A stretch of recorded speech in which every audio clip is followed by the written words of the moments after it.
Okay, hello everyone. I minimize this not to cover the presentation. So I'll explain briefly the structure of today's sessions. So we will be talking about open access publishing. And today's presentations will be divided into two thematic blocks, but they are all about open access publishing. The first part covers copyright, licensing, and then various open access publishing models. And it's divided into sections with a poll in between. And the second part deals with repositories. And that's intentional because we consider repositories as a very important infrastructure in the process of open access publishing, and we will explain this in our presentations. So basically, we will dedicate quite a lot of time to repositories, and we will briefly cover the publishing models. It will be less than usual, and I'll explain in a second why is that so.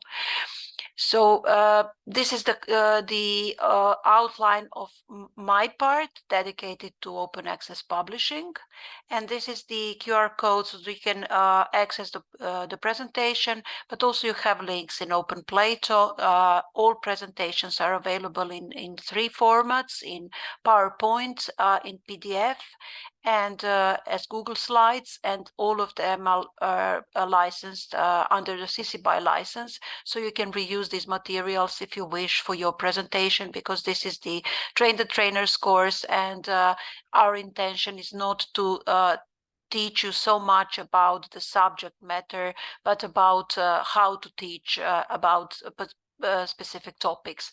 Also, in OpenPlato, you can see the. I won't be switching to the screen now because you have the link in the chat. In OpenPlato, you will see that each section is divided into two major blocks. One block is the presentation, and after that you have additional materials and additional resources. And there you have various pages or links to the materials that you can use to train yourself, or to use them in your training when designing your training and to get more information. So we will be just covering the skeleton of each topic, and you will find additional materials in OpenPlato. So basically, I will briefly talk about the copyright and intellectual property, licensing, etc. Then we will have the poll, and then we will discuss the diversity of open access publishing models, tell something about open access books, and about some emerging areas. There are many challenges associated with these topics. They are quite huge, and in my experience, the most difficult topic is the complexity of intellectual property rights issues. Researchers don't know much about copyright, and they are not really interested in copyright, and we usually try to skip this topic and to somehow make it simple for them, but then they don't they understand it very superficially, and then we have problems when explaining other issues, and that's, for me, this is a major issue.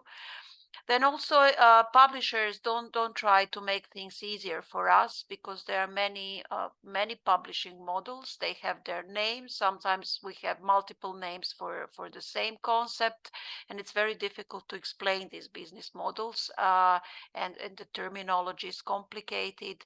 So for example, I mention only one example that you probably encounter if you manage an institutional repository: preprint, postprint, pre-proof, author accepted manuscript, version of record, published version. It's very peer-reviewed version. It's very difficult to remember all these terms, and sometimes we have to repeatedly explain them to researchers, and the publishers are, for example, pre-proof is quite a recent term that is now introduced by publishers, basically to make confusion to those searching for a postprint to deposit it in the repository. So this is also a huge challenge, because we waste a lot of time explaining these terms instead of explaining the main concepts. Also, the guidance provided by publishers is very often confusing. They have whole sections dedicated to publishing, to copyright, to self-archiving, etc. But it's so extensive. Sometimes it's not easy to find. Sometimes the information is repeated throughout the website, and basically sometimes it's difficult to follow all these things.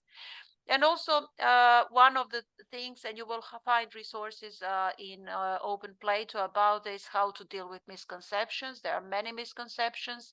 We will intentionally not mention the term predatory in our presentations. We will probably mention them during discussions because there are many manipulations related to this term, and it's often used to discredit open access publishing in general. And but you will find resources how to deal with these misconceptions related to open access and to predatory. Another problem associated with researchers is that they don't listen to trainers, they don't listen to librarians, they usually listen to their colleagues, and that's how these misconceptions are spread, and how some suboptimal practices are also widespread among them, because they come to trainers and librarians only when they make a mistake, and then sometimes it's quite late. Another huge problem that is related to the adoption of open science practices and open access are promotion criteria that strongly focus on quantitative indicators, that focus on impact factors, on citation rates, on the quantity of publications. And this is a huge problem, because now we see that among those younger generations, they're more likely to adopt open access practices, but these promotion criteria are a huge obstacle in doing this, because they have to survive, they have to take care of their careers. So hitting the balance in this area is quite difficult, and that's why we have to explain why we are explaining the things that are new and that will be accepted only in the future. So we have to explain it additionally for them. And also another problem is that we are usually talking about journals, because journals are taken into account in promotion criteria. They are favored in promotion criteria, and we spend a lot of time talking about journals, and then some other areas become neglected. So I will explain now the concepts of training, and this is probably not a typical approach, but I will explain why I'm using this. So the traditional training approach when talking about open access publishing is that we start from the consequences of one simple fact, and this is that publishers own copyright. Publishers own copyright because authors transferred copyright to them. But we don't explain this. We start from this as a given. Publishers own copyright. And then we are striving to either mitigate this situation by explaining green open access and self-archiving policies. And on the right side, you can see the topics, the clusters of topics that are related to each particular segment. And then we explain alternative approaches. This is publishing in open access and various publishing models. And the other alternative is publishing something as a preprint, or using some innovative platforms such as the Open Research Europe, or other that I will mention that are less often used, that I will mention in the end of the presentation. And these are clusters. On the right, you can see the clusters of topics. And this division of topics, this distribution of topics is not really natural, because you say, okay, publishers own copyright, then you can mitigate this through self-archiving, and then you start explaining licenses, copyrights, etc. And this is something that should be, and repositories, and this is something that should have a higher priority. This is something that should be explained earlier in the process, because this is not a natural way of doing this, and this is quite complicated. So when I take this approach, I usually get stuck at a particular moment, and there is a discussion that starts about individual use cases, about the fears and misconceptions of the authors, of researchers, and we waste a lot of time explaining these misconceptions, and the training ends up without them knowing, without them understanding the stuff, the copyright, the repositories, the concepts. We focus on the process of avoiding the harsh consequences of the fact that publishers own the copyright. Also, we cover open access policies, and this is something that is usually a must for them, and that's why they actually take training on open access, because they have a policy. So I suggest a different approach that sounds more natural to me, and that's that the copyright and the awareness of copyright should be at the beginning of training, at the beginning of each of our stories and topics. And I believe that researchers have to understand, no matter how difficult it might be for them, it's difficult for us as well. We don't have legal experts at our institutions that really understand the copyright related to publishing. So they have to make this effort, because it's good for them, it's good for their careers, and it's good for the research process to take this effort to understand the copyright. And the most important thing about copyright is at the beginning of the process, copyright belongs to them because they are authors. So the situation that publishers own copyright, it's a consequence of a signing of an agreement, so that they have to take an action to transfer this copyright to publishers. Naturally, copyright belongs to them. And you can see that this big red bubble is now not that big, and it doesn't actually consume all of our training, mitigating the situation that they own copyright. But the course of training is here more natural, because we explain copyright, that the copyright belongs to them, and then we explain various mechanisms how to retain this copyright, and what they can do to keep at least something. And then we explain the open access publishing and preprints as the most natural course of the process, as the most natural venues for publishing.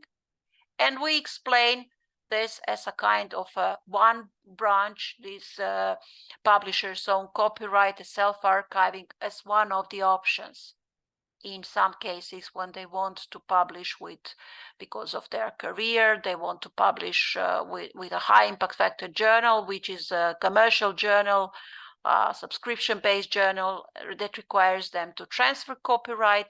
And then we explain how they can manage the self-archiving process. But previously, we have already explained what self-archiving is, and we have explained that they can retain some rights, and I will explain later in more detail that they can retain some rights even when they transfer the copyright.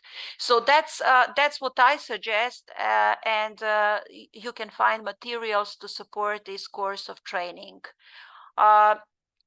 So basically, now we will just cover some of the topics in a very vertical way. So I will give just a cross-section of the topics, and I won't explain the details because this is not about training you about the copyright, but about training you how to explain copyright. So the most important thing about the copyright is to be aware of the legislation at the international level, but also on the national level, and the common the common points in the legislation is that basically we have this concept of intellectual property rights, and this concept usually covers copyright and rights related to copyright. So in some countries, copyright is not the right term, it's the dominant term in the Anglo-Saxon world. What we have, for example, in continental Europe, this is more like something like author's right. And it sounds more natural to us. So we have this here, author's rights and copyright and related rights. These are the rights of the authors and the rights of performers. And we have industrial property. We are not covering industrial property. It's a more complex issue. So it's not always related to publishing, except that when you are bound by some contracts that are related to industrial property rights, you may not be able to publish the results. So it's very important to take care about this. For example, if you want to submit a patent, to register a patent, you will probably not be able to publish the results that are included in this patent in a publication. So that's why we have to take this into account. But basically today we will be talking about copyrights and rights related to copyright. So the legislation says that authors own copyright. So when they create a work, then when they publish it, when they make it public, then they are the first owners of the copyright. Also, if authors work for an institution or a company, they usually have this mentioned in their contracts, but even if it's not mentioned in the contract, it's mentioned in the law, and this is usually called work for hire. So if you are paid to create something that is creative work, just like, for example, a research paper, this is considered creative work, then, and you work for an employer, for an institution, then usually, even if it's not mentioned in the agreement between you and your company and your institution, the law says that for a limited period of time, the material rights belong to the right of exploitation of your result of the work, of your work, belongs to your institution. So that means that you always retain your moral rights, but the material rights, the right to exploit your work and to earn money based on this, or credits or anything, belongs to the institution. So you see that there are no publishers here. We need to introduce publishers through an agreement. Publishers are not your employers. And that's very important to explain to researchers, because most researchers imply that publishers own the copyright, and they are not aware of the moment when they transfer the copyright. They are signing these agreements, but they don't read them, and they are not aware of what they have signed. So it's very important to explain to them that they are the owners of the copyright, but also that they have some obligations to their institutions, because their institutions employ them, and the law says that institutions have some right, and that before signing the agreement, signing off their rights, they need a permission from their institutions, and that's what they don't really do. And institutions are not really aware that they have some rights.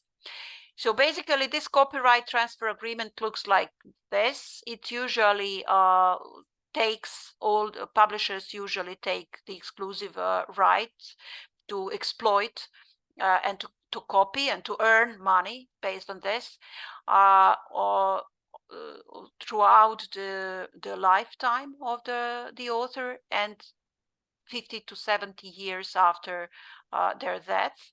So this is throughout the copyright lifetime. They have these rights. And even if authors want to reuse their work, they sometimes, very often actually, they have to ask permission from the publisher, and sometimes they even have to pay. Less often than before, but sometimes they even have to pay for this. So this is the most important thing to understand.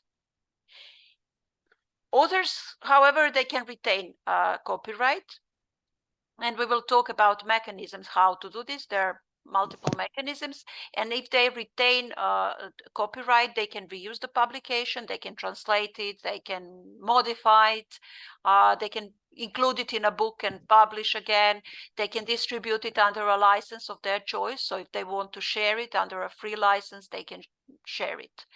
And also it's very important to know that even if they transfer copyright to publishers, they can still retain some rights that can make it possible for them to make their work open access. So about licenses, you have resources in the presentation. There are many licenses. There is a concept of free or open licenses. These are licenses that enable authors to share with the audience their work in a way that enables the users, the audience, to use it commercially, to modify it, to change it, to publish it again, etc. So to use it in a different ways. And we have a software license. This idea of free and open license comes from the software developers communities. This process of developing this idea started in the 1970s and was throughout the 1980s and 1990s very this is a very lively community. And at the beginning of the century, the idea of implementing the same principles in this area that is more related to publishing, to written outputs, was adopted, and Creative Commons licenses, they're the most, probably the most used and the most common, but there are others as well. That's when this idea developed, and you have different modules of these licenses. So this is quite a training challenge. It's not that difficult to understand this because it's meant to be simple, but this poor awareness of researchers of copyright, they just reject learning about this. So it's this is a challenge, finding a way how to explain to them. For me, the most efficient way is to ask them, what do you really want? And in the additional materials, you can find links to some license choosers, which are very good. These are wizards, online wizards, where they can actually answer some questions, and they get the license that is the most appropriate for their work. And this is probably the most efficient way of training them how to understand licenses using these license choosers. So about copyright rights retention. So we mentioned rights retention in the context of green open access mainly because, we have policies, we have to comply with some policies, and that's why it's important to understand this, but basically it has wider application. So if the self-archiving, as you know, is related to this so-called green route.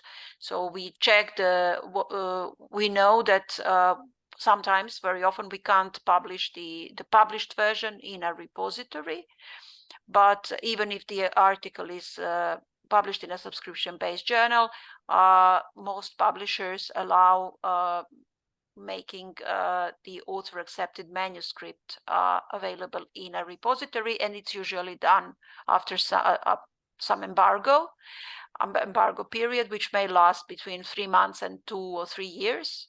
So it's most journals allow this, some journals don't, but this is a way.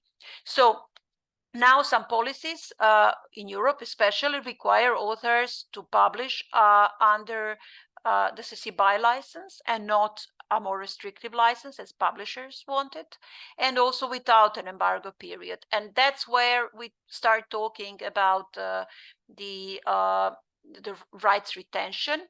So rights retention is usually a mechanism or a set of mechanisms to retain sufficient rights.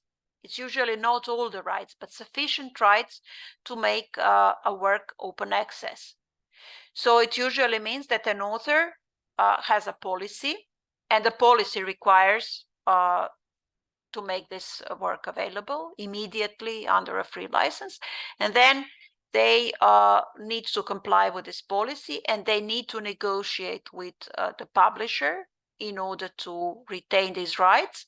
And this is usually done through an author addendum. So the author at the moment of either at the moment of signing the agreement or now at the moment of submitting a paper, they can make a kind of a statement saying that they have to comply to a policy and that they will publish their work under this and that license immediately in that and that repository. They can also do this later but now it's recommended to do it in advance. They can also do it later and before signing the agreement. And you will find there are some notable examples. One of the most famous is PARC Author Addendum. It's been around for, well, almost 10 years, well, more than 15 years. And the other is the one that is applied in Europe, Coalition S Rights Retention Strategy. And what is good about these initiatives is that they provide full support. So you don't have to invent the wheel, reinvent the wheel and invent the statement that you should write. They provide full support from the formulation that should be used in this statement or in the addendum to even recommendations that what you can find in Coalition. This is linked, so you can find it there. Recommendations how to deal with specific situations. And it's very important because you have answers. Publishers will try to avoid giving you letting you retain the rights, but you will find recommendations how to communicate with them, even model letters that should be sent to them. So it's very good to use these resources even if you don't have a rights retention strategy or a policy at your institution. It's very good to introduce this concept in training, to make authors aware of this, because sooner or later they will encounter such a policy. And also it's very good to develop this kind of culture of retaining rights. And there are some projects, I didn't put the links there, you can find them in the additional materials. There are some projects around this topic, which is becoming increasingly important. So now I will switch to a poll. If you don't have questions, I'll stop sharing for a second. And if you have questions, you can ask. Otherwise, I will run a poll. The purpose of this poll is to check your prejudice related to open access publishing. Can you see it now? Yes. Okay, so it's completely anonymous. So you can provide your responses. I don't see any of them coming. Oh, yeah.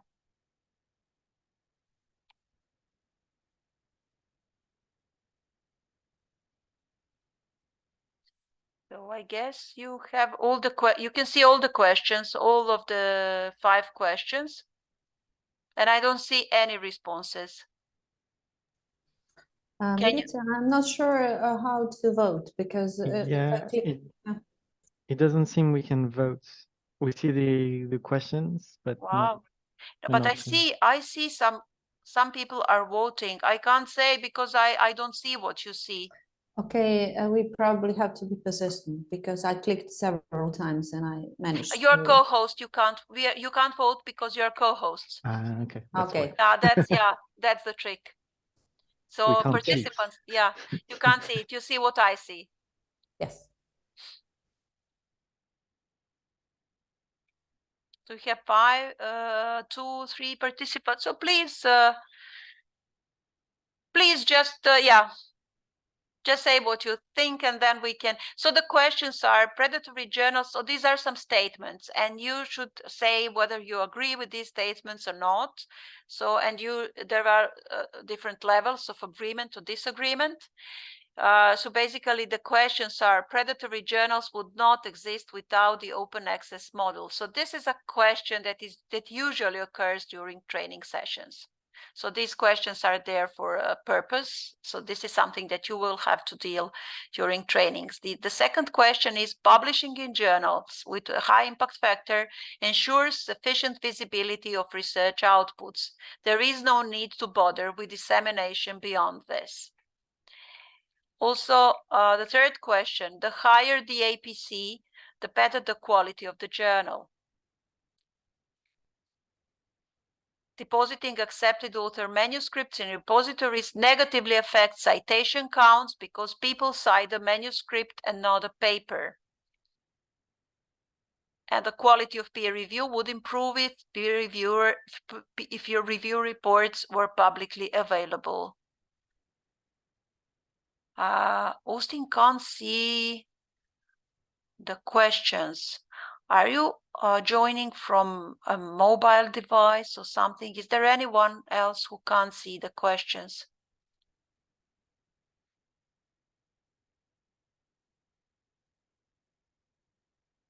So we will share the questions as additional materials for you to.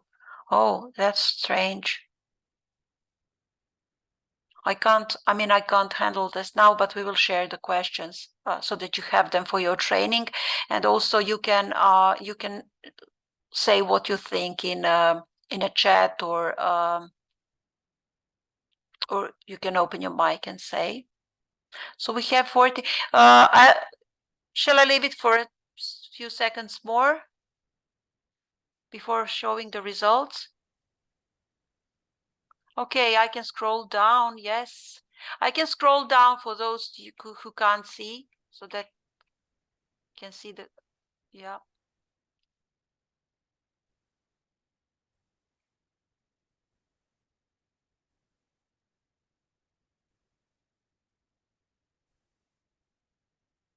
Okay.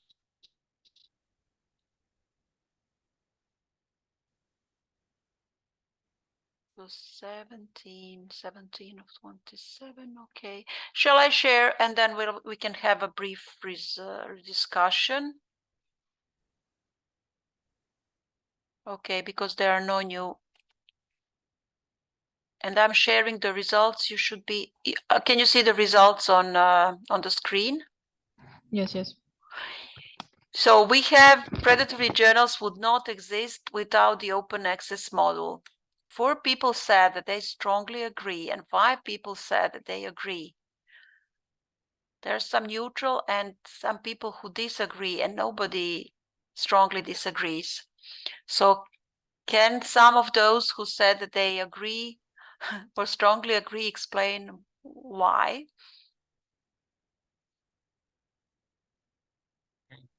Yeah, I can a bit. If there was no APCs, only the subscription model, then I think librarians would figure out which journals are just stolen or something like this because they copy some other journal. And there wouldn't be so much incentive to set up a fake journal because nobody would subscribe to it. So that's my opinion. There are other kinds of fraud all the time, even with subscription journals, but not this kind with charging APCs. So yeah, that's my. So you define predatory as APC charging. Yeah, predatory journal is a journal that has no peer review. They're just like a fake one. But they have all kinds of weird practices going on with other subscription journals, like high charges, high profit margins.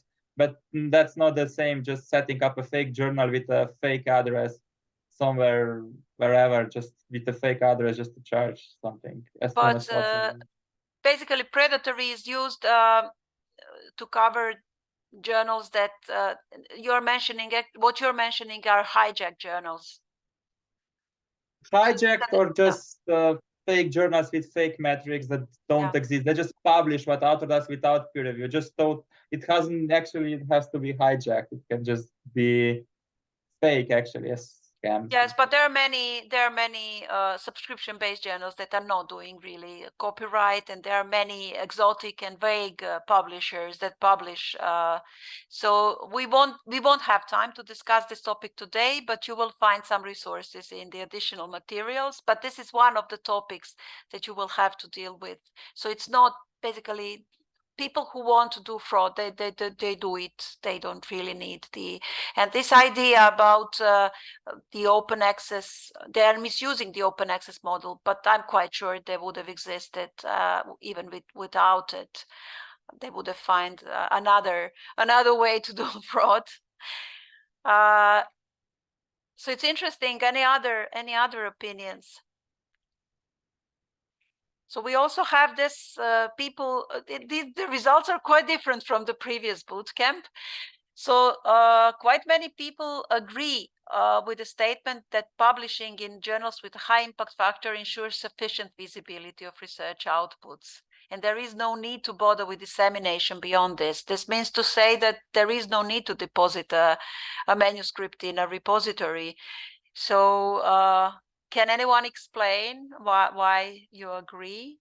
So we have those that disagree and strongly disagree. It's quite balanced, but quite a number of people agree and strongly agree. So what do you say when you're researchers? So you're talking about open access during your training, and some researchers say we don't need open access, we need subscription-based journals with a high impact factor. That's enough for us. And then you say, well, that's fine, that's okay. So what's the, So nobody wants to explain?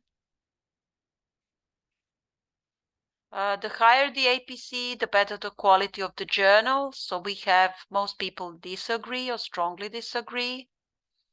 And I believe that it has to do with the fact that we are all coming from, more or less all of us coming from developing countries where journals can't charge high APCs because people cannot pay. Depositing the accepted manuscript in repository negatively affects citation counts because people cite the manuscript and not the paper. But before this, I would disagree. And in a nutshell, predatory practices such as poor peer review and unethical behavior can be found in various publishing models. Responsible open access journals uphold quality and transparency, and the issue lies more with the unethical publishing practices than with the open access model itself. Yeah, that's right. And if you start analyzing various types of journals, you basically come to this conclusion that it's not, these practices are not limited to open access journals. They exist everywhere. Okay, so depositing accepted author manuscript. So some people agree that it negatively affects citation counts. So we will, in the second part of today's session, when talking about repositories, we will explain that basically depositing in repositories increases citation rates. And we will have some things to illustrate this. The quality of peer review would improve if review reports were publicly available. Most people agree and strongly agree, and some people disagree. So if they could explain this. Otherwise, if you don't want to explain this, I will proceed, because I talked a bit longer than I was supposed to, so I will proceed with the next part of my presentation. And feel free to comment in the chat, and also there will be time for discussion. So now this is just an overview of various publishing models. And basically, I will just illustrate this. So in open access, it's not one approach. Researchers usually imply that open access is what we call gold open access, and that they need to pay APCs. And when they, especially some senior researchers and decision makers, when they are putting forward the arguments against open access, they usually say, well, this involves payment, it's not okay to pay, etc. But basically, open access is not one single model. There are multiple models, and this is a kind of this is not a codified classification, but this is something that we see in practice, and it explains who pays what, where. So apart from gold open access and green open access, which is self-archiving, we have diamond or platinum open access. I will talk a bit more about this later.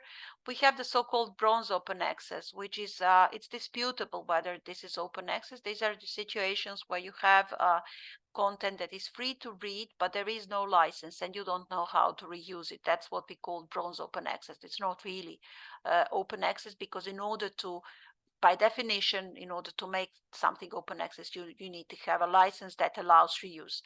There is also this hybrid open access. So it's if you publish in a subscription-based journal, and this journal has a subscription option and open access option, and you pay to make your article open access. And sometimes you can choose a license. So sometimes if you want a more liberal license, then you have to pay more. We are trying to discourage this practice and to discourage researchers to publish in these journals, because this is quite unethical. We call it double dipping, because these journals, they take money for subscriptions, and then they also take money for open access, and they are not charging less. Subscriptions are not lower because some parts of the content are open access. And we also have this, it's a funny title, it's not a codified term, black open access, it's privacy. These are the so-called shadow libraries, which actually, this is not open access. They make content available by posting it to some websites, but this content is copyrighted, that there is copyright breach involved.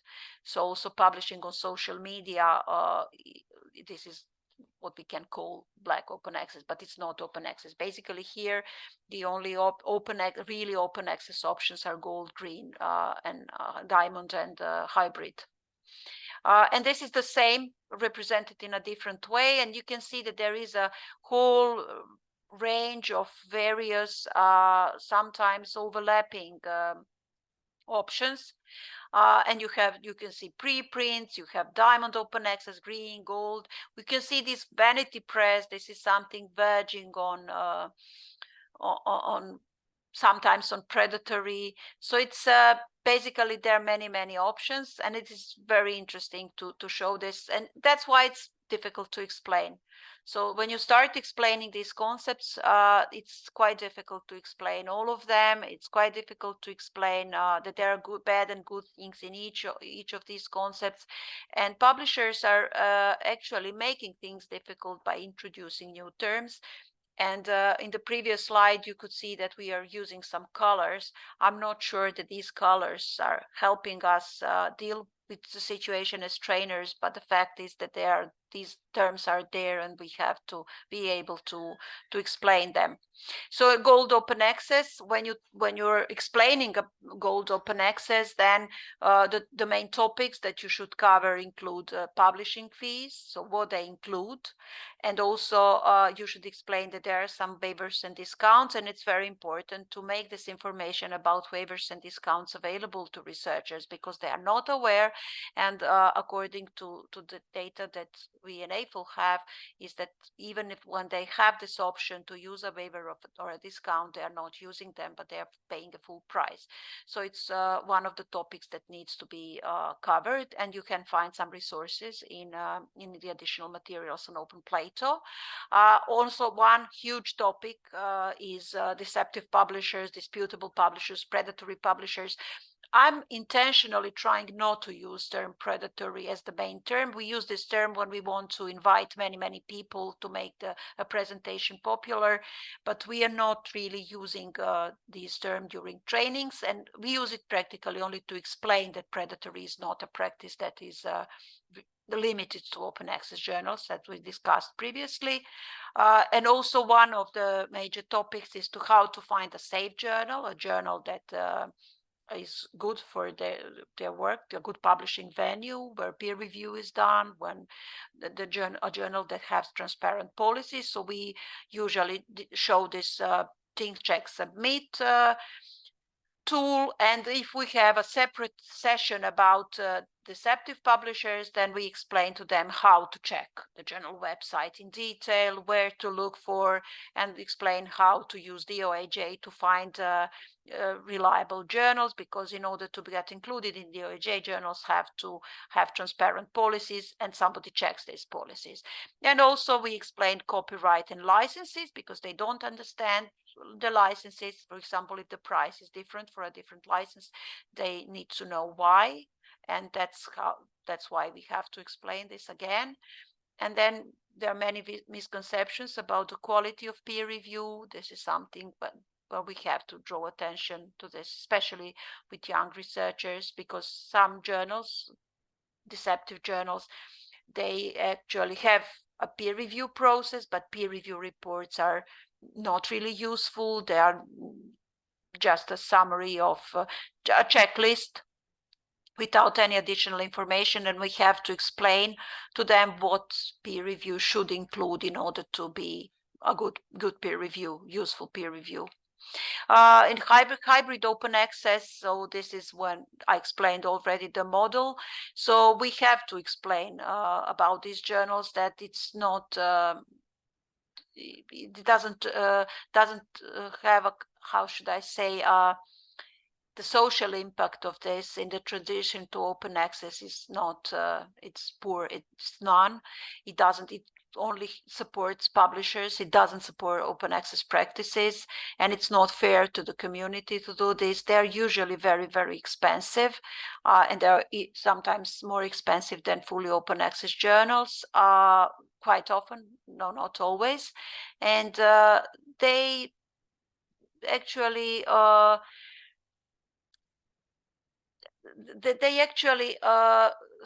how should I say, they grow on the expense of the fully open access publishing models, and they actually take the money that could be used for a better, in a long term, that could be used for a better purpose.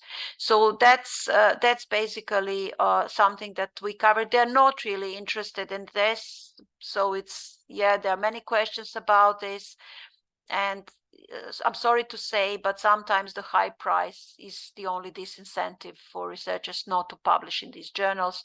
But we have to make them aware of this. So we usually include hybrid journals in the training in order to explain that this is not a good option. Diamond, Platinum, and non-APC, no fee approach. This is a concept that actually has its importance is growing. It's increasingly topical now, thanks to some projects that are being implemented. And this we are using this term to cover a whole range of publishing models, where the most important things that authors and their institutions, they don't pay for publishing. They're not paying APCs. So it's free to read, and it's also free to publish for the authors.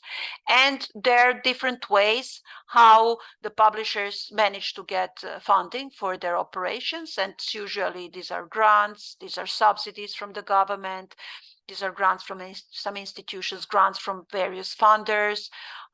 Sometimes there is an option that is called subscribe to open. Libraries subscribe to services, but then authors can publish. So there are many models. And it's important to understand that this term covers various models.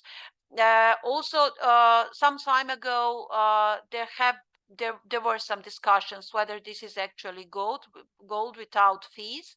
And if you read papers from some 10 years ago, you can find these discussions. Today, it's more common to Diamond is more commonly seen as a distinct model. So, but if you read all the literature, you will find, for example, some statistical analysis, you will find that everything that is now considered Diamond is actually under gold open access. So you should be aware of this. And also, Diamond is more common in some parts of the world. For example, in Latin America, it's the dominant model. In Africa, in Eastern Europe, Central Europe as well. In some parts of Asia, it's a practically a dominant model. And what is difficult, because funding may be an issue and sustainability is usually a challenge. So these journals, they usually depend on the funding that they get from their institutions. They usually rely on volunteer work, and they usually have some subsidies. So sometimes these resources are not stable enough. Their sustainability may be threatened. You can find there is an easy way to find those journals, diamond journals. For example, in DOAJ, when you go there, you will see that the majority of journals, so more than 13,000 journals, the majority of journals indexed in DOAJ actually don't charge APCs. The problem with researchers is that some of them don't have the impact factor. So that's why they don't want to publish with them, because it's important for their career. Sometimes it's important to have, but if it's not there, if there is not, for example, if they have an opposite kind of mandate to publish open access without an embargo and the impact factor doesn't count, a good idea is to go here to the OAJ and find a good journal without an APC. So now I'll just mention some initiatives. Some recent initiatives, because there were some in the past. In 2021, a very interesting Diamond Open Access study was published, and you can find it has 3 parts, and it's very interesting. It's related to Europe, but it actually the conclusions are widely applicable to the other parts of the world as well. So then the action plan for Diamond Open Access was launched in 2022, and you can sign it, you can support it if you wish. So there is a link to do this. And the first Diamond Open Access Conference was organized in 2022. These are European initiatives, but there is a collaboration with the other. There are global ambitions, so it's relevant to keep an eye on these initiatives. And in 2022, the Diamas project, it's a European project, but it will also address other areas. Was launched in 2022 as well. And some weeks ago, we had a global summit on Diamond Open Access in Mexico, which was truly global. It included people from all over the world, and you can find on this link, you can find relevant resources. Even if your researchers are not interested in publishing in Diamond Open Access, you should keep an eye on these developments, because these are some emerging trends and some areas that actually have potential for the future. Also about open access books, we are usually not discussing this during our trainings that much, because research evaluation focuses mainly on journals, and this is wrong. So there is a very good, we should cover books in our trainings. There are very good platforms that publish open access book with really, really good titles, really useful titles, and we should also be aware of the new developments in the area. And there is a group initiative, Open Access Books Network. They have a very good website, and on this website you can find various resources that you can use in your training. And I strongly recommend this Open Access Mythbusters. So these are facts about open access books, about various publishing models, about misconceptions. They are actually dispelling misconceptions about open access books. So it's a really good resource for your training. And some emerging areas, I will just briefly go through this, because Irina will mention some of them when talking about open science. So these in the traditional publishing model, we discussed publishing. So this is the research life cycle. I'm trying to move this menu. So this is the research life cycle, and in the traditional concept, publishing is associated with this one moment in the research life cycle: outputs and publications. So now what we propose with the open science developments is to actually that you can publish throughout the research life cycle. and you have the infrastructure to do this. For example, repositories, various types of repositories support publishing throughout the research life cycle. And journals are just a small topic. So if you remember the first two slides that I showed today, those with the diagrams, you can understand why. So here in this research life cycle, this copyright transfer occurs here in one of these segments, and there is a whole world, whole universe beyond this. So now we have the infrastructure and we need to develop the culture. And there are some emerging trends.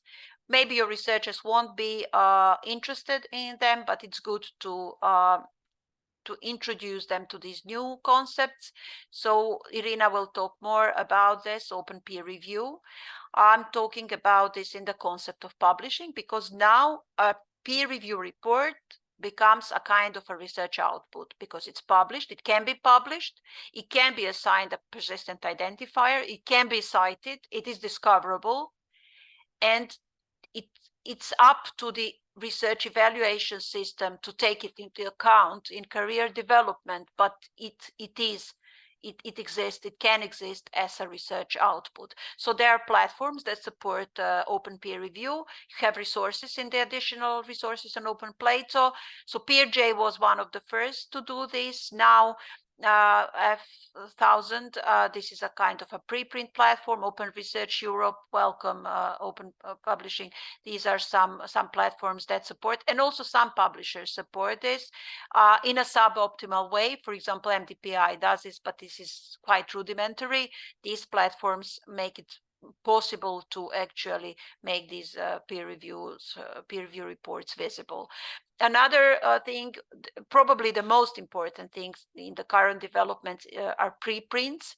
So the preprint is when you publish, when you don't submit, before submitting a paper to a journal for a peer review, you publish it on a platform, it gets a DOI, it's open access, it can be cited, it can be read, it can be commented on. People can use it to develop their research based on this.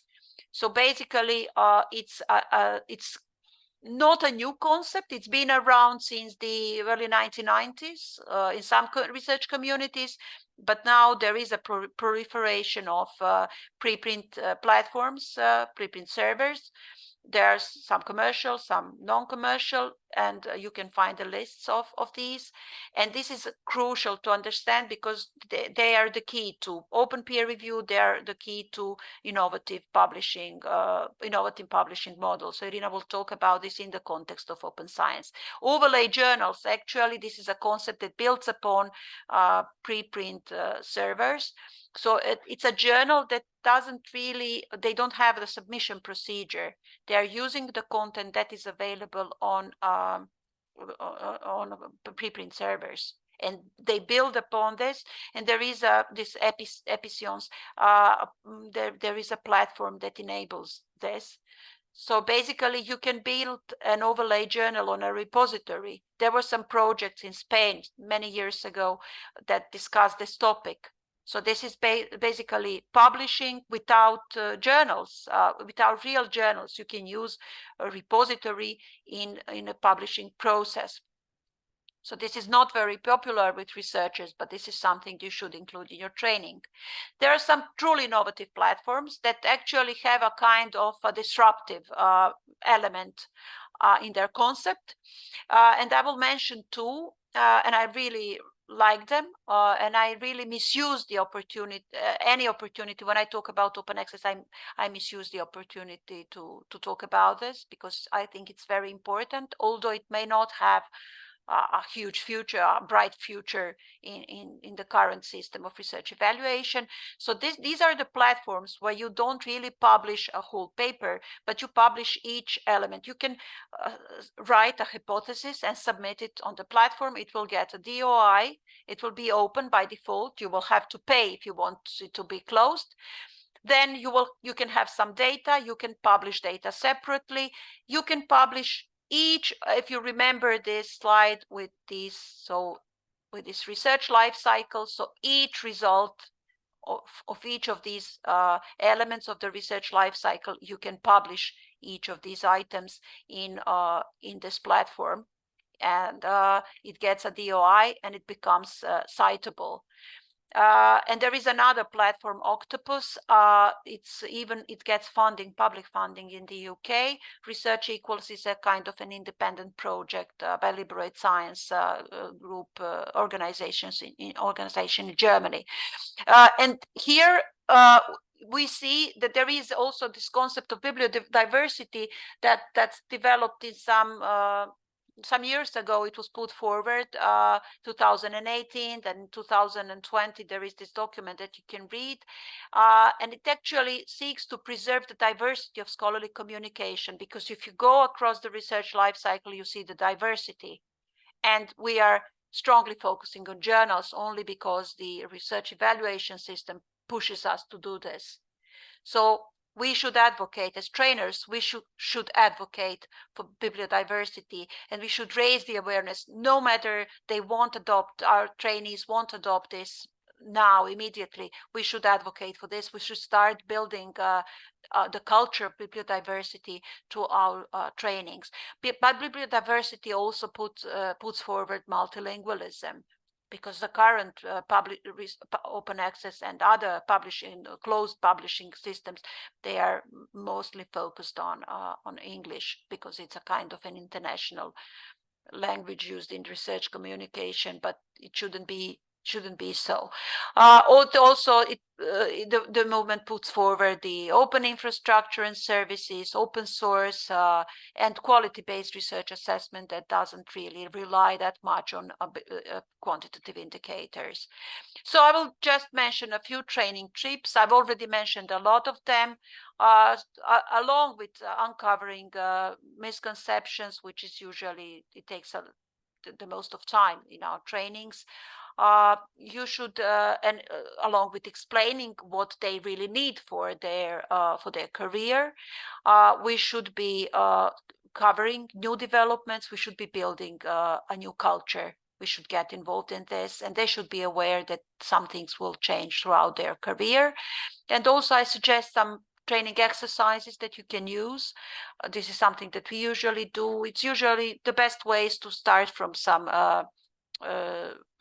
use cases and that you encounter in your career. So, for example, you can describe policy requirements and then ask the trainees to select eligible journals based on policy requirements, and they can use various tools. For example, in Europe, it's very good to use this PlanS journal checker tool. In other parts of the world, it might not be that usable, but you can use Sherpa-Rumi or ThinkCheck-Submit or DOAJ.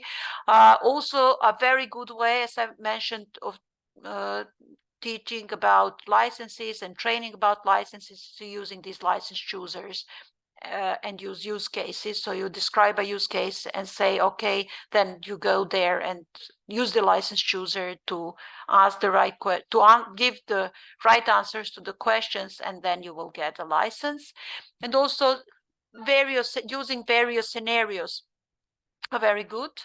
And it's very good if you have a trainee who has a specific situation, then you can build a discussion around this use case.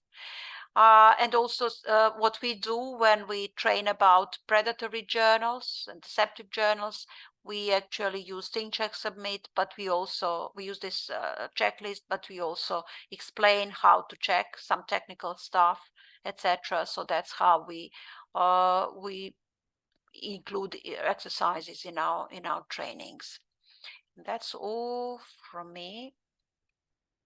And we can now, so it doesn't want to move. I'll stop sharing. Okay. So let me, there was one question from Fred. What is your view on Intech Open as a publishing platform? Is it reputable? So we might turn off recording because I'll share something. Missed. Okay, we are recording. If you missed the beginning, there are all our presentations on OpenPlato. Here is my presentation in the PowerPoint and the PDF, and also on a Google Slides. But if for any reason you don't have the the ability to approach the Open Plato, I'm sending you a direct link to the Google Disk so you can use this presentation. It is open under and it is under CC BY license. Okay, we will start now. Let me introduce myself first. My name is Ljiljana Radisavljević, and I am a librarian and repository manager at the Institute for Vegetable Crops in Serbia. I'm also part of the team of the end user support at the Computer Center and at the Belgrade University. Today, I will be speaking mostly from the point of view of this end user support, and but also as from the point of view of a repository manager and a librarian. I will be speaking today and sharing my experience with you about the repositories and about how do we construct the training and how we perform a training for repository managers and researchers regarding repositories. And in the end, we will speak a little bit about the challenges and see what might be the problem and how do we solve it, what is our experience. So I will be speaking mainly from the experience I have in working in my work. First of all, let's see what is repository. I always start when I speak on the trainings, I always start with from something familiar from these are, for me, these are libraries. Repositories have a lot in common with libraries since they archive, collect, classify, describe documents. But one thing is different is the documents are digital. And the true power of repositories and the thing that differentiates the most from our digital libraries is actually its open access and the possibility of free, immediate, and permanent access to digitalized documents. So many users, as many as you can think of, can use at once just one simple digitalized object from the repository. And of course, interoperability, it's the possibility of information exchange. This gives repositories ability to be harvested on many databases and to increase the visibility. Milica was speaking a lot about that in her so in a previous presentation, and this is actually the true power of repositories. When we speak about the typology of repositories, the most common typology goes to general, thematic, and institutional. General repositories are actually general purpose repositories, and as you can see, they're open, anybody can deposit. That means that anybody can deposit. You can create your, you can give your credentials, and automatically you can deposit. The most popular and most common repository, open repository or general repository are Zenodo, Figshare, and many more. Also, there are thematic repositories. Thematic repositories are concerning one subject. I gave you here the link towards one that I found interesting. They're usually concerning one project or one theme, for example, chemistry, biology, or some sort of project like this Aquedox. Became public thanks to the project that they were dealing with. These repos are managed. This means that there is a person behind this repository that is managing the who is going to deposit and who is going and who will have what authority in the repository. And of course, the institutional repository, it is It contains intellectual output of an institution, particularly a research institution. When promoting the use of repositories in general in our trainings, there are two models that we practice. If the institution if the institution doesn't have an institutional repository, we address to the researchers by lectures and by demos. And we speak about the benefits of the open access. Melissa was speaking something more about that, about the repositories in visibility, about the good practice examples, and what are the open repositories that they can use. If we speak about institutional if they have already the institutional repository, we address mainly to the repository managers first of all. We have many one-on-one trainings. We always try to give our knowledge to them firstly, and then we deal with researchers and decision makers. I will be speaking more of my experience regarding the trainings in the institutional repositories of repository managers and researchers. Here is one scheme how to structure a training. This scheme can be very interesting to you, because when training for the use of the repository, there are so many topics that should be covered, and it is very important that you analyze it in a certain way. At the beginning, we always give the basic information about the repository, what can unregistered users do, what can registered users do, how to search, how to register, how to deposit. This is very important. About copyrights, licenses, versions, visibility, and we always have the user support. How to prepare the training material. I must say that this structure of the training material came from the 2 years of our experience. We are a team. There are several of us in the team, and we were creating the training material during those 2 years. We prepared material from screenshots. We have separate material for repository managers and for end users. We have user manual for repository managers and for researchers. We share training videos, and also the training videos can be publicly available if agreed so. As I said previously, we give a lot of attention to training repository managers, because we think if you train well the repository managers, you did a big part of a job.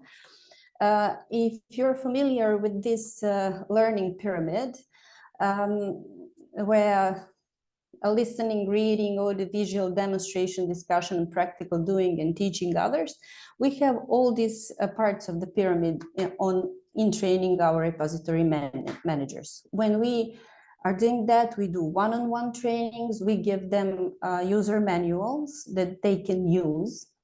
We always have our training on Zoom meetings, and we have possibility of recording those meetings so they can rewatch it and see what's wrong, or what wasn't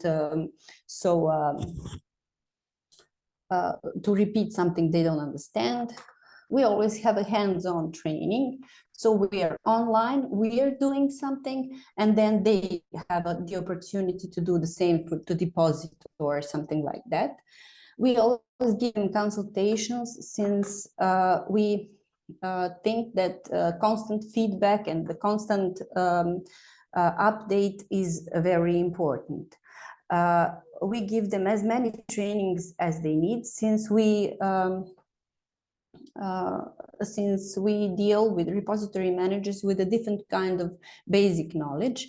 So we do it as much as possible and then needed. And in the end, repository managers can transfer their knowledge to their researchers, so they can give additional trainings to their researchers if they need it. Here I will quickly go through the detailed user manuals for repository managers, just to give you the picture of how do they look like. This is one user manual.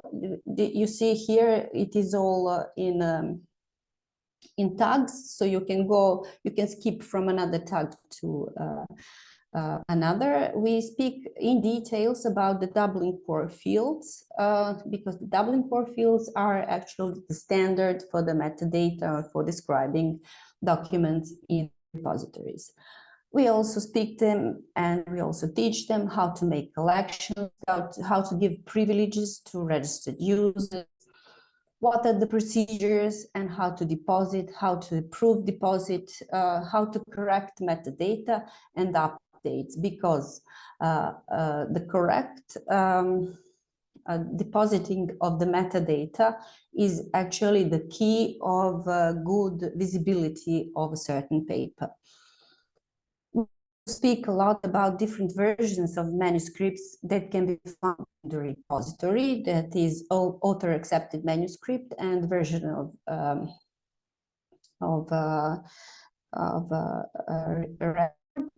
how to map an item in other collections. This is also possible. We speak about open access policies and mandates in details. We also give this a very big space in our trainings.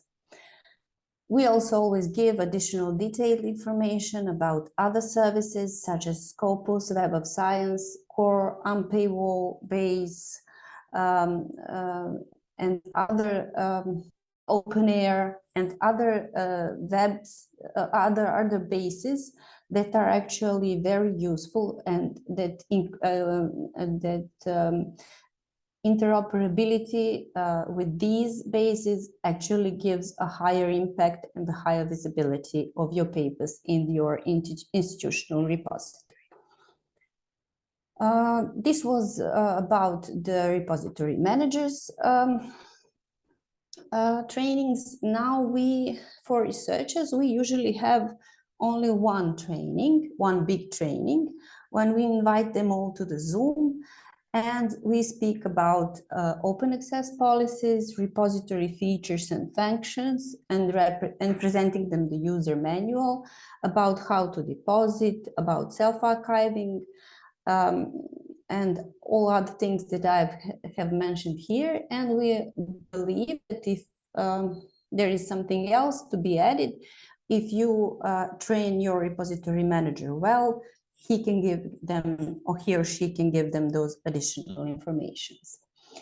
For user manual as a training material, we use open source software because it doesn't actually cost anything. It is easy to edit and update, and it has unlimited space for extensible materials. This is our user manual online. These are the screenshots of the user manual, and also the links to the user manual that you can maybe visit and see how it looks like.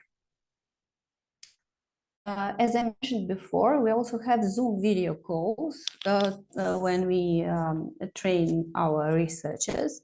This proved to be a very useful tool simply because of the possibility of and rewatching the video after the training once again.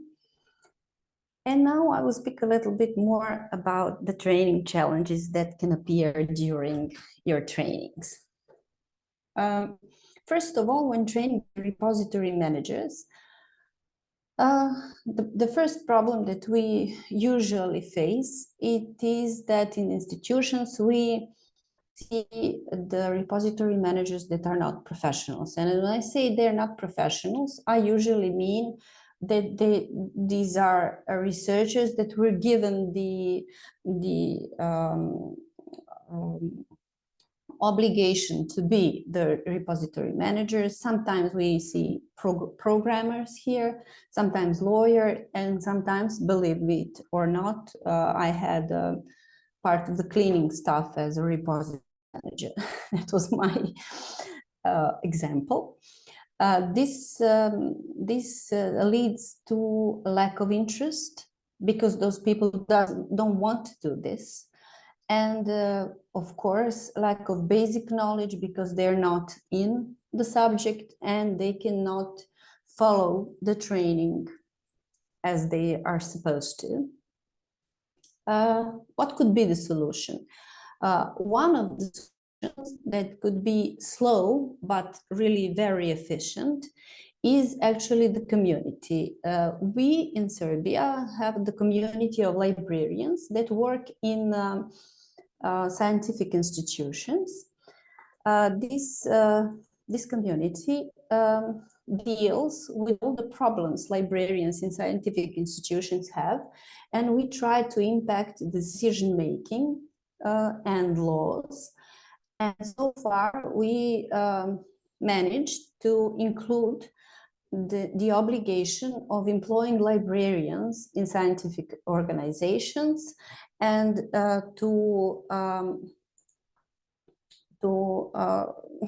I must say that this is still not the practice, but it is enough to know that the law is on our side and that we can always insist on having the librarian in the scientific institution.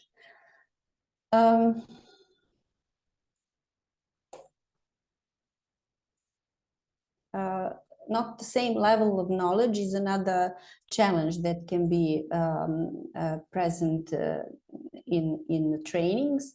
Repository managers, as I mentioned before, are not motivated or not educated.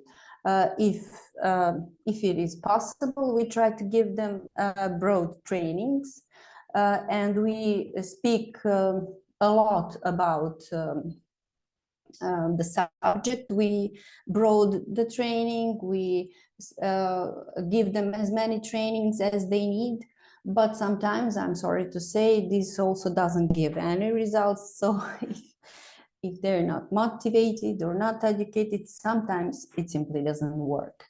So not always this is a good solution, but sometimes it's useful to give them many trainings and to wait for them to step in. Sometimes researchers are not keeping track of all new issues, as Milica has mentioned in this presentation regarding publishing. When we have that situation in one institution, we try to have many follow-up trainings regarding other issues. Milica has mentioned them. And we also try to train the young academics and researchers because they prove to be a very good audience, because they want to learn new stuff, new things, and this is something we that goes easily. So when you give the knowledge to the young academics, they can transfer it in their institution, and that would be one of the solutions. As also Milica has mentioned in her presentation, researchers have misconceptions about the copyright. As you saw that, usually they think that they cannot publish unless they transfer their copyrights to publishers.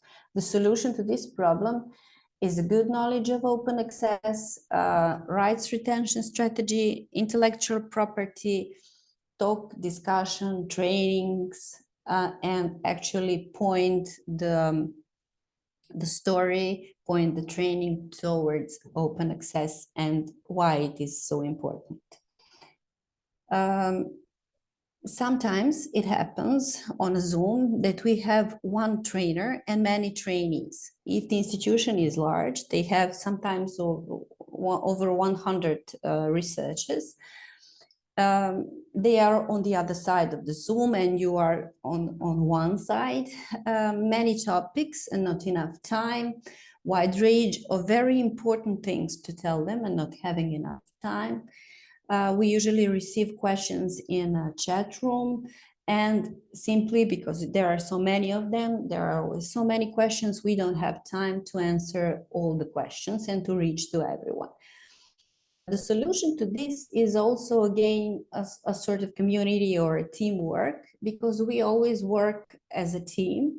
because as I mentioned before, there are several of us at the end of support, and we always function as a team. If one person is having a training, there are few of us around that are always there to help, to host, to answer the chat, to give the links and things like that. We always try to include the librarian or the repository manager of that institution, and we always include them in the trainings because we want to introduce that person, and we want to pay attention to researchers that there is a person in their institution that knows a lot, and they can address to that person if they want something to ask. Once again, user support is non-stop. It never stops. Whenever they have a dilemma, whenever they have something to ask, if the repository manager cannot solve this matter himself, we step in. We also formed a help desk that is online, and they can write their questions online. All members of the team can see the questions, and all members can see the answers. So if, for example, you have something to ask, you can search and see if anybody else has asked that before, and if there is maybe already an answer to the problem you are having. And this is the most common problem in Serbia, because generally in Serbia, the internet is rather poor. So sometimes it happens that there is no internet connection, or the internet connection is poor, sometimes no electricity. A solution for this could be PDF user manuals that researchers can download and read offline. Slides to play offline. Of course, this also only works in live trainings, not on Zoom. Help from your team, that someone can always step in. For example, I know that I'm having this problem with the internet today. My colleagues from trainers from this bootcamp also have this presentation of mine. So if it would happen that I lose the internet completely, someone would continue with my presentation. So that could be one of the solutions.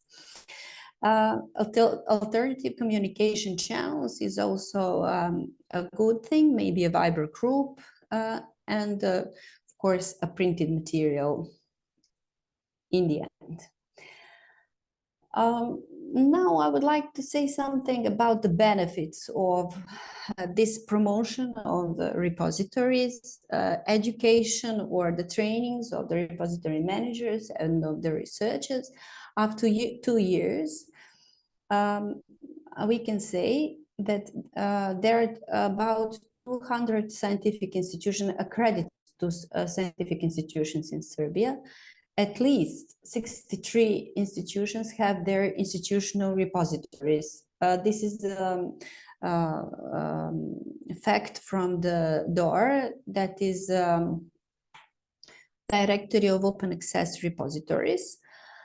You have a link here, you can see it, but we know that many institutions use Zenodo collections to deposit their research work. So we have a reason to believe that about 100 institutions, scientific institutions in Serbia use repositories, which is approximately a half, which is really great. Most of the institutions with institutional repositories have repository policy at the beginning, at the front page, and this is very good. And furthermore, 25 institutions out of these 63 have adopted institutional open science policy, which means that they understand the importance of open science, and that they decided to adopt a policy which will work in their institution, which we consider really big success. This could be better, of course, and it should be better, but for the beginning, I must say that it's really good to see this step forward. And last but not the least, we have some informal channels of continual educations for librarians or repository managers or for researchers. It's also on Zoom. The Zoom videos are recorded and are available after the meetings, after the trainings. Also, all the materials mentioned in the Zoom are also available online. For the librarians, we call this continual education, Let's Learn Together. It is someone that knows something about the topic speaks, and others are listening, asking questions and stuff like that, and learning from experience of other colleagues. And for researchers, we only recently established one sort of informal channel of education that is called Librarians for Researchers, that librarians from different scientific institutions speak about some top subject that is interesting for other researchers, and researchers from different institutions can join the Zoom and see and learn more about the current topic. And also videos are available, materials available online. So this is our form of educating as many people as possible. And that would be all from me. If you have, let me see the chat.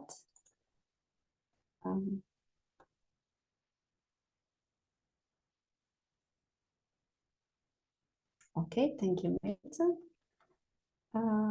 Okay.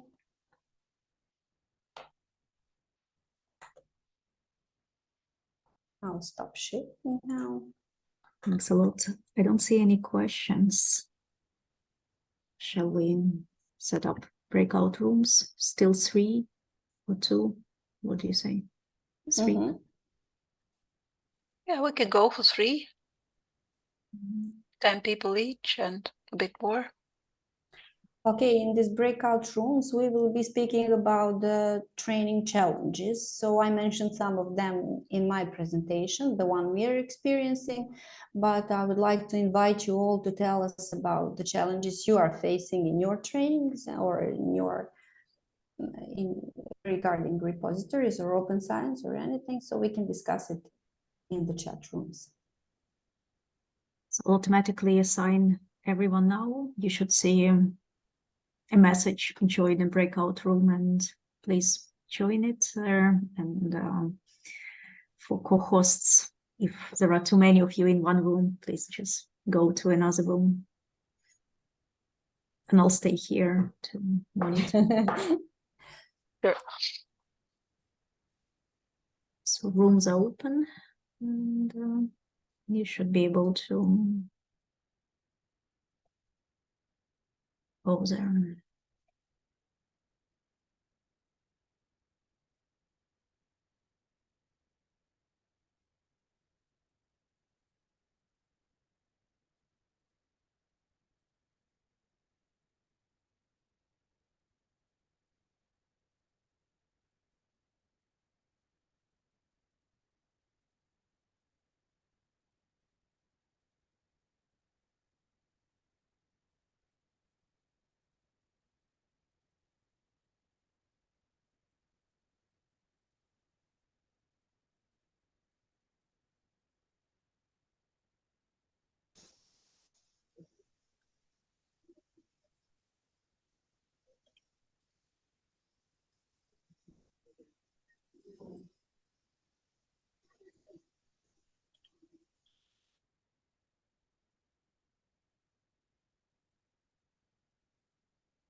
Maybe if you haven't been automatically redirected to a breakout room, and if you want to join one, just let me know and I'll assign you. Or I think you should see breakout rooms, and then you can click join if you want to join a discussion.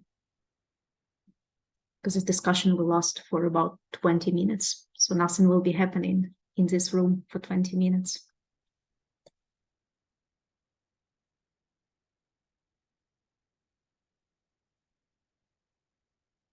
Second, I'm sharing my presentation. Can you all see it? Yes, yes, Yes, now. no. Okay, so my name is Irena Nezic. I'm librarian at the Institute of Virology, Vaccines and Sierra Torlak. Today, I'll be speaking about benefits of repositories and how to choose the best examples to illustrate them. So we will cover 4 main topics, well, main in my opinion. I'm going to talk about common questions that emerge when we present repositories to researchers. I'll talk about benefits of depositing papers into institutional repositories and dissemination paths of repository content. And I'll present a couple of useful tools that researchers can use in order to find open access manuscript. So the first question that always arises when we present repositories to researchers during researcher trainings is, why should I deposit paper into institutional repository when I already have an account on academia or ResearchGate and I deposit my papers there? So we explain to researchers that these platforms are actually social media for researchers, and while they can be very useful for them to connect with their colleagues who share same or similar interest as they do, they cannot compete with repositories, open access repositories. And why is that? Well, first of all, ResearchGate and academia, according to their terms of service, they do not permit aggregators to harvest their metadata. And unlike repositories which actually ensure metadata interoperability through metadata harvesting protocols such as OAI PMH protocol. Additionally, both of these services are commercial companies, which is really important because they do not guarantee long-term preservation, and institutional repositories, on the other hand, do guarantee long-term preservation. Another crucial point is that according to publisher policies and depositing different versions of papers is only permitted in non-commercial repositories. So if you, not you, but if a researcher decides to deposit author-accepted manuscript into a repository, he will be allowed to do it according to publisher policies. But if they decide to deposit it in academia or ResearchGate, he will not be allowed in most cases. So furthermore, academia and ResearchGate, they lack mechanisms to check publishers' copyright permissions and policies. So the risk of copyright infringement is really high.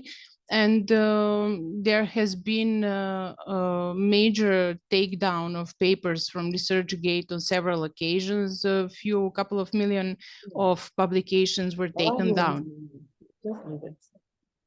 So a couple of million publications were taken down, and institutional repositories have well-trained repository managers who can check publishers' policies and decide which papers can be deposited in open access and under which license.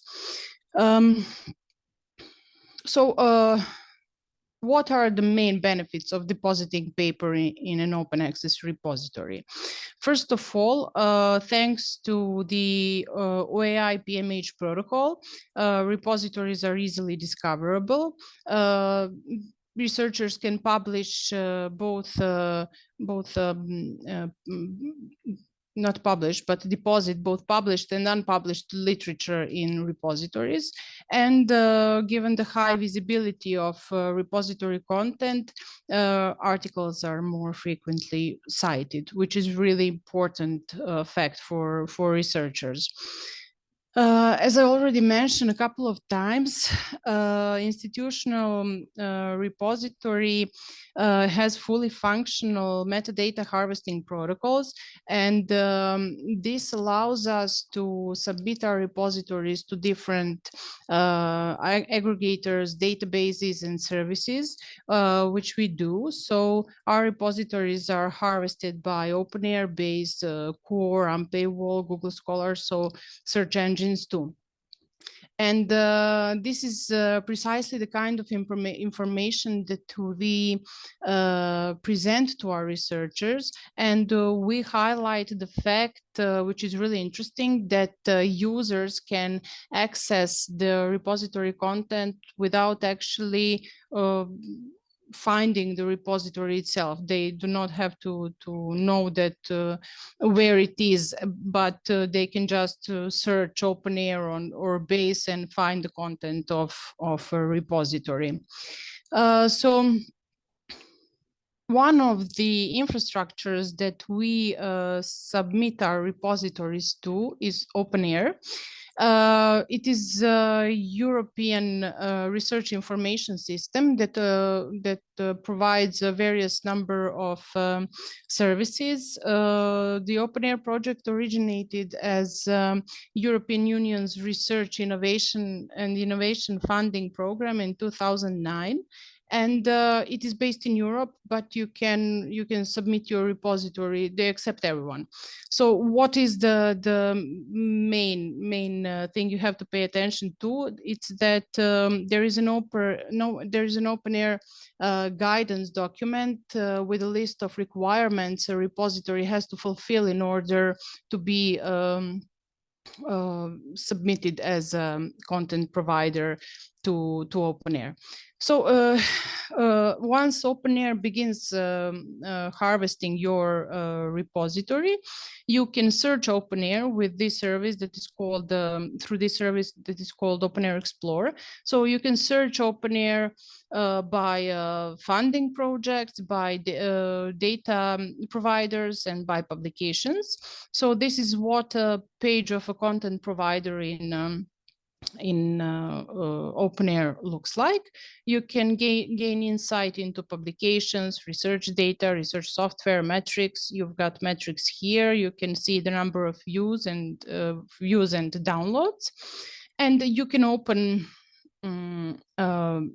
page of publication, and on this landing page you will have the link to the repository it was harvested from in the first place.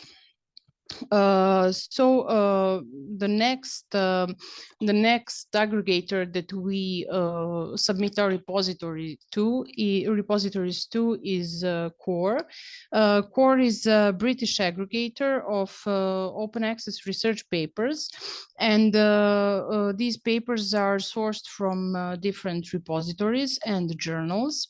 And they have a vast collection of 250 million of research papers. And the interesting thing about Core is that it does not only aggregate metadata, but it aggregates full text PDFs too. So you can open the PDF directly from Core, and you have the information about where it was harvested from in the upper right corner. And as you can see here, this one was aggregated from a repository that's called IPIR. The next aggregator that we submit our repositories to is Bielefeld Academic Search Engine. It's BASE for short. And this aggregator is German based, so it has a large collection of German doctoral theses. It has around 300 million publications sourced from around 10,000 source providers. Bayes offers very rich metadata, as you can see here, and unlike Core, it only collects metadata and provides links to open access PDFs. So on this next slide, you can see, well, what I wanted to show you is how quickly the Google Scholar indexes picks up the information from our repositories. So the picture in the background is publication from a conference that took place on 2nd of November this year, 2023. And here in this window is a screenshot from Google Scholar. So it already picked it up. And keep in mind, it's been 10 days, but keep in mind that I took this screenshot a few days ago. So it usually takes about, let's say, 2 to 5 days for Google Scholar to index the publications from repositories, which is really quickly. And we usually show this to researchers because they like to see that their papers are seen. Yeah. So when it comes to useful tools for finding open access manuscript, we recommend Core Discovery and Unpaywall. So the one with an eaten apple here is Core, and the one under it is Unpaywall. They appear on web page when they come as extensions for browsers. So they appear on a page when a page contains DOI number. So if Core is brownish red, and Unpaywall, if it's gray, it means that they cannot find open access version of the manuscript. But when they can find open access version of the manuscript, they turn green, as you can see here. And when you click on them, this is what you get. So you get open access manuscript from a repository. Yeah.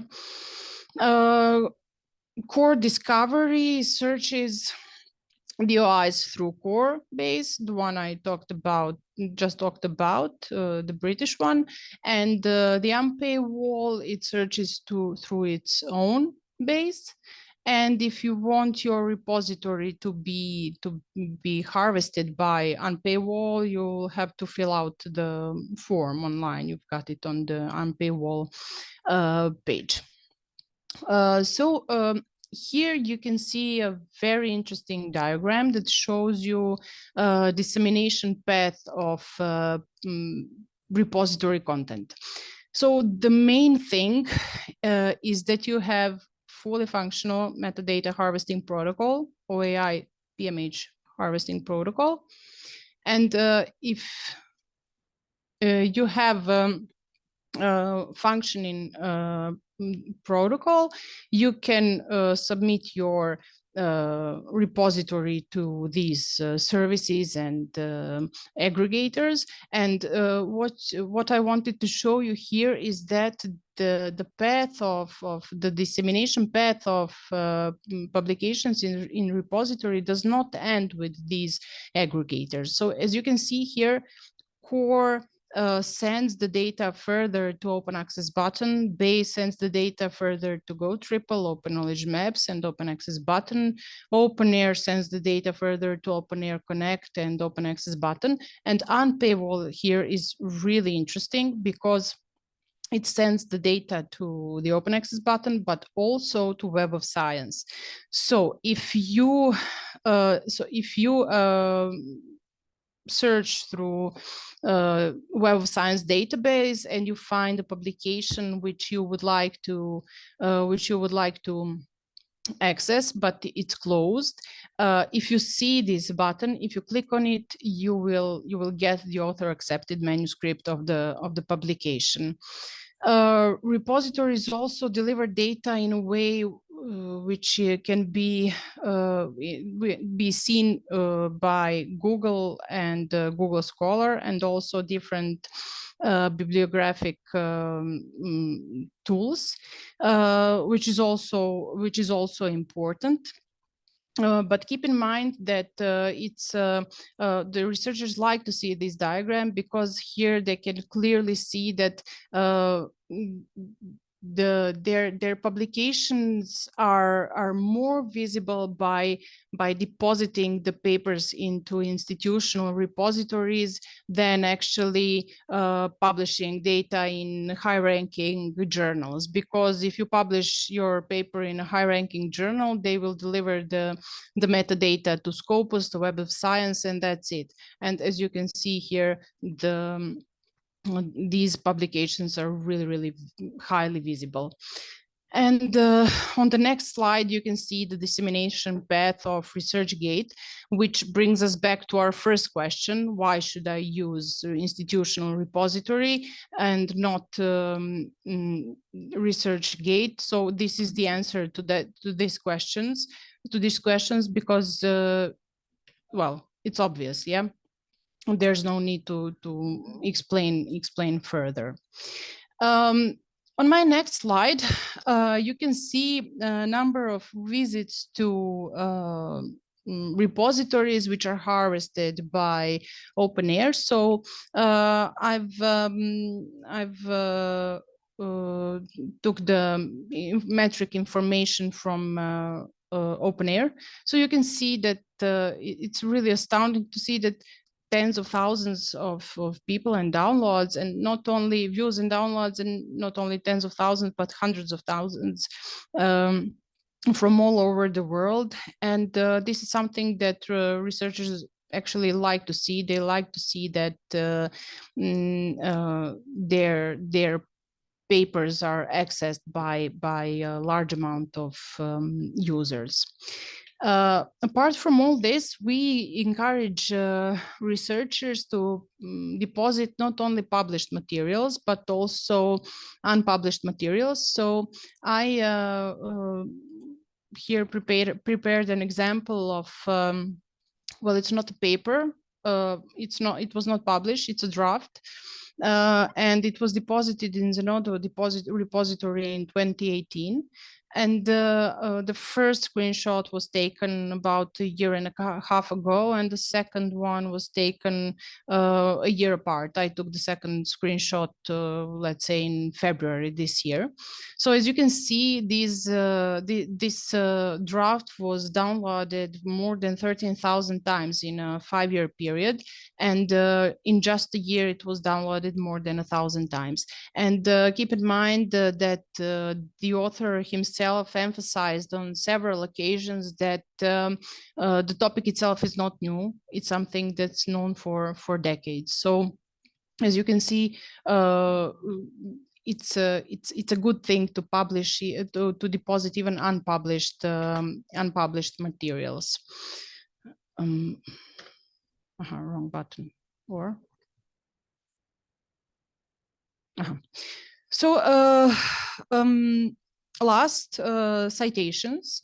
As I've already said in the beginning, we take into account the visibility of the publications in repositories, and it is actually natural to expect the higher number of citations for papers. So this paper is a great example of that, because this paper was published in 2012 in a journal that was distributed only in print. So it was scanned in 2013 and deposited into an institutional repository. As you can see here, it's Serbian Academy of Sciences and Arts. And so it was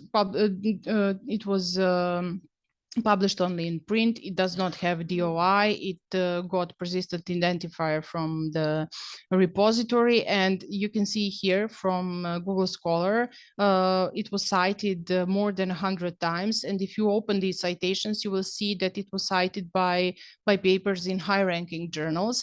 So we can say with certainty that this paper was actually cited only on the account of being deposited in institutional repository. So I've got a few tips for you. First of all, always use examples that are close to researchers. So in other words, know your audience and prepare accordingly. Research the topic you want to present to your researchers, because if you do that, you will be more confident. And if you are confident, then researchers will trust you, they will believe you, which is really important.